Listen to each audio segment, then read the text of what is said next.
આજે ડભોઈ વિધાનસભાના પણસોલી ગામ ખાતે આમ આદમી પાર્ટીની ગુજરાત જોડો જનસભા અહીંયા મળી છે. આમાં આજે કોંગ્રેસ, ભાજપ અને કેટલાક સામાજિક સંગઠનોના 1500 થી પણ વધારે લોકો આમ આદમી પાર્ટીમાં જોઈન થયા છે. સાથે સાથે આજે 30 વર્ષથી ભારતીય જનતા પાર્ટીની એક હત્તી શાસન છે. તાલુકા, નગરપાલિકા, જિલ્લા પંચાયત અને તમામ જગ્યાએ એમનું શાસન હોવા છતાં આજે જનતાના અનેક પ્રશ્નો અહીંયા અમારી સમક્ષ એમણે મૂક્યા છે. અહીંયા જેટલા પણ કામો થાય છે એમાં ખૂબ મોટો ભ્રષ્ટાચાર થાય છે.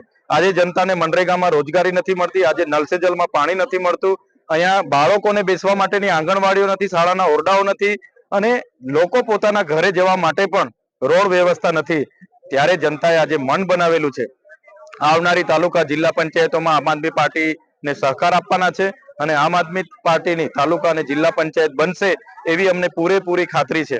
અહીંયા કેટલાક આગેવાનોએ, સંતોએ, કેટલાક મોભીઓએ અમને કીધું છે કે અહીંયા ખુલ્લે આમ ડભોઈમાં દારૂ, નકલી દારૂ વેચાય છે, જેનાથી યુવાધન પાયમાલ થયો છે અને ડ્રગ પેડલરો પણ ખુલ્લેઆમ ડિલિવરી કરે છે. તો એના પર કડકમાં કડક ગુજરાત સરકાર એમની પોલીસ કાર્યવાહી કરે એવી અમારી માંગણી છે. જો આમ નહીં થશે તો આવનારા દિવસોમાં અમારી આગેવાનીમાં અમે એવા સ્થળોએ પણ રેડ પાડવાના છે. માં motor driving, safe and sure driving. Driving એ શોખ સાથે આપની મોટી જવાબદારી પણ છે.